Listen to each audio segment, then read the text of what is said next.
एक ऐसा शख्स जो कुछ साल पहले अपनी जिंदगी के सबसे बुरे दौर से गुजर रहा था, जिसके घर वाले उसके ऊपर नजर रखते थे कि कहीं वो कोई गलत स्टेप ना उठा ले। एक ऐसा शख्स जिसके बारे में किसी ने ये सोचा नहीं था कि शायद वो इस वर्ल्ड कप में खेल भी पाएगा या नहीं पाएगा।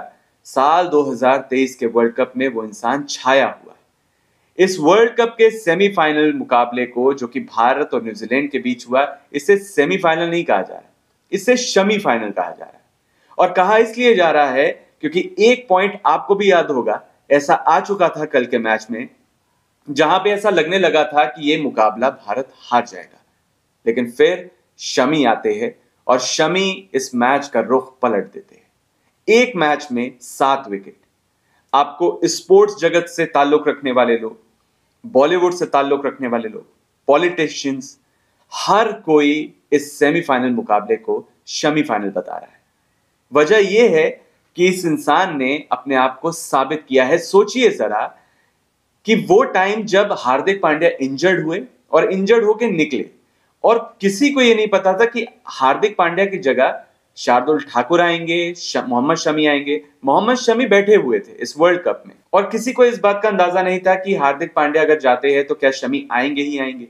अगर आप सोचिए कि हार्दिक पांड्या इंजर्ड ना होते और मोहम्मद शमी टीम में ना आते, तो कंसिस्टेंटली लीग मैचेस में जो उन्होंने परफॉर्म करना शुरू किया, पहला मुकाबला न्यूजीलैंड के खिलाफ खेला और उसके बाद कंसिस्टेंटली हर मैच में, इस वक्त अगर बुमराह के बाद भारतीय गेंदबाजी में पूरे क्रम में अगर कोई सबसे बेहतरीन और सबसे खतरनाक बॉलर है तो वो शमी है, और दूसरी टीम्स को भी ये इंट्यूजन है। अब आपको बताते हैं कि अलग अलग फील्ड से ताल्लुक रखने वाले वो कौन से लोग हैं जिन्होंने मोहम्मद शमी की, खास तौर पर मोहम्मद शमी के लिए ट्वीट्स किए, जिनमें प्रधानमंत्री नरेंद्र मोदी भी शामिल है। रितेश देशमुख लिखते हैं कि एक और बार कहता हूं मोहम्मद शमी, आप कमाल हो।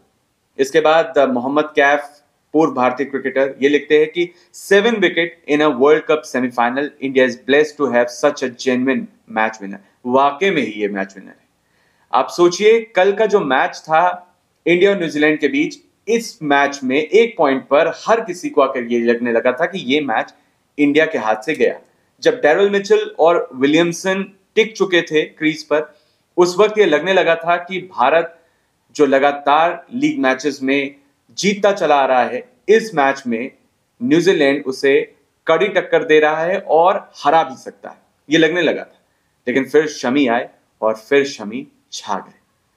और शमी ने इस मैच में, आप देखिए, श्रेयस अय्यर नो डाउट बहुत अच्छा परफॉर्म करके गए, विराट कोहली एक नया कीर्तिमान उन्होंने स्थापित किया, लेकिन जो शमी थे मैन ऑफ द मैच रहे। लेकिन ये मुकाबला अगर किसी ने जितवाया है भारत को, 400 का स्कोर खड़ा किया बल्लेबाजों ने, नो डाउट, लेकिन शमी ने अपनी काबिलियत जो कल साबित की है, ये बहुत बड़ा श्रेय, इस सेमीफाइनल मुकाबला जीतने का ये बहुत बड़ा श्रेय मोहम्मद शमी को जाता है। अब आपको बताते हैं कि सुरेश रैना शमी, मोहम्मद शमी के लिए क्या लिखते हैं। वो लिखते हैं कि शमी भाई, 140 crore Indians are proud of you. मतलब 140 भारतीयों को आप पर गर्व है, वाकई में ही गर्व है। Just one last hurrah and India will be world champions. और इसके बाद नरेंद्र मोदी ने मोहम्मद शमी के लिए और साथ ही इंडियन टीम को भी कॉन्ग्रेचुलेट किया। उन्होंने लिखा, today semifinal has been even more special thanks to stellar individual performances too.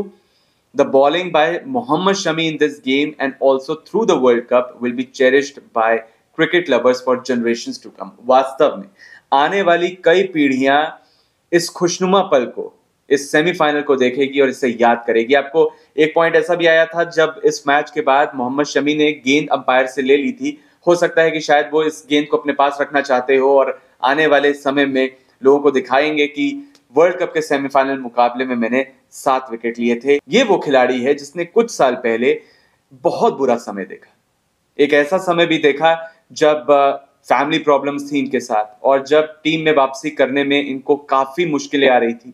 एक ऐसा समय भी इन्होंने अभी हाल में, आपने एक पॉडकास्ट इनका देखा होगा रोहित शर्मा के साथ, वो वीडियो काफी वायरल हुआ है जिसमें ये कहते हुए नजर आ रहे हैं कि मेरे मन में ये भी ख्याल आते थे कि मैं अपने आप को खत्म कर लूं, अपने आप को नुकसान पहुंचा लूं। और मेरा घर जो था वो काफी ऊपर था, काफी ऊपरी मंजिल पर था।